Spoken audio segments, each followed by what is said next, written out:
Tout un débat sur le féminisme qu'a lancé Manon Massé. Ça remonte à une lettre qu'elle a publiée dans Le Devoir, qui était pas tendre, essentiellement qui parlait de la scène politique, tout autre parti que Québec solidaire confondu, là, CAQ, PQ, Parti libéral, tout dans le même bain comme étant un boys club, une clique, en fait, plus les chefs de ces partis-là, là, messieurs Legault, Lisée, et Couillard, faisant partie d'un boys club qui, par exemple, laisse les infirmières s'épuiser et se tuer à la tâche pour des peanuts.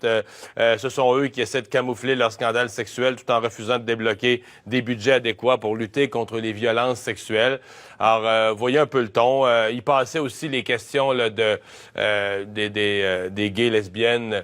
Donc c'était, appelons ça une lettre coup de poing de Manon Massé qui, en tout cas, a fait réagir à l'Assemblée nationale et au Parti québécois et à Jean-François Lisée qui a réagi d'une façon particulièrement vigoureuse. Catherine Fournier est porte-parole en matière de conditions féminines au Parti québécois. Bonjour. Bonjour, M. Dumont. Qu'est-ce que vous reprochez à la lettre? Parce que des fois, on dit pour brasser des choses, en tant que femme, pour brasser des choses, il faut brasser à la cage un peu. Est-ce que Mme Massé fait pas ça?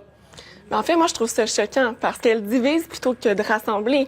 Oui, les femmes ont été porteuses d'initiatives qui ont fait en sorte d'avancer la cause des femmes et qu'aujourd'hui, au Québec, on était un des endroits au monde qui est le plus avancé en matière de droits des femmes. Mais si on a réussi à faire ces avancées-là, c'est parce qu'on a été soutenus par des hommes. Beaucoup des politiques qui ont été adoptées, par exemple, sous les gouvernements du Parti québécois. Alors, de mettre tout le monde dans le même panier, de dire que les hommes ont nui à la cause des femmes, que les politiciens en place depuis 30 ans ont nui à la cause des femmes. Moi, je considère que ce sont des mensonges et c'est tellement grossi qu'en fait, Manon Massé se peinture dans un coin et c'est totalement caricatural. La notion d'un boys club, il y a quand même des gens qui sont d'accord avec ça, qui disent l'Assemblée nationale, ça finit par ressembler à ça. On a entendu la même chose à la Chambre des communes, là. Des jeunes femmes qui allaient travailler comme attachées, etc., puis qui disaient, on travaille surtout pour des hommes, puis à un moment donné, les commentaires, ça fait boys club un peu. Elle touche pas un point là-dessus? Moi, sincèrement, je ne l'ai jamais senti depuis que je suis à l'Assemblée nationale. Je constate, oui, qu'il y a eu des avancées. J'en parle avec des collègues qui me le disent. Par contre, vraiment, sur le terrain, on voit que, oui, il y a moins de femmes en politique. Là-dessus, il y a encore beaucoup de travail à faire. Puis il y a encore du travail à faire en matière de droits des femmes à l'Assemblée nationale et partout dans la société. Mais on y travaille. Et moi, par exemple, mon chef, Jean-François Lisée, c'est un homme qui est profondément féministe. Avant d'être chef, il était porte-parole en matière de services sociaux. Il a défendu les femmes victimes d'exploitation sexuelle, les jeunes filles dans les centres jeunesse.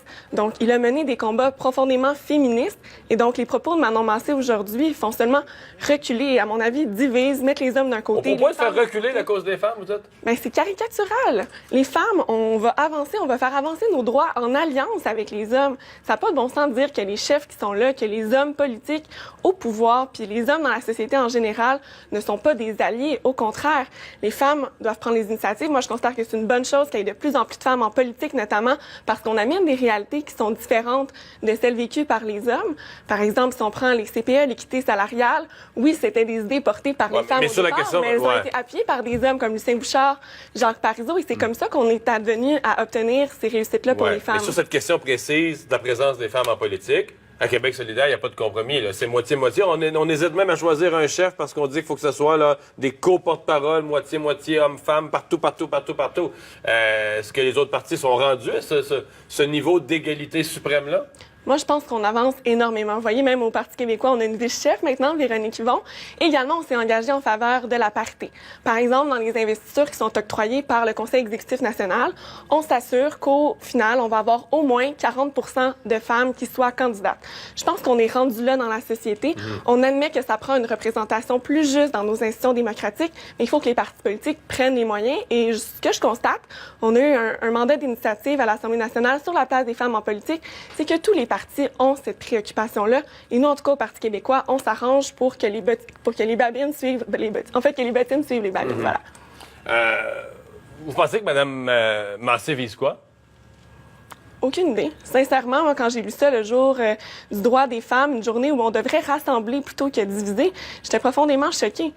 Comme féministe, et j'ai vu que ma collègue, d'ailleurs, qui est candidate ici dans Sainte-Marie-Saint-Jacques, Jennifer Drouin, a pondu une réplique brillante, à mon avis, au texte de Manon Massé, qui, à mon avis, n'aide en rien la cause des femmes. Comme je l'ai dit, à mon avis, ça divise.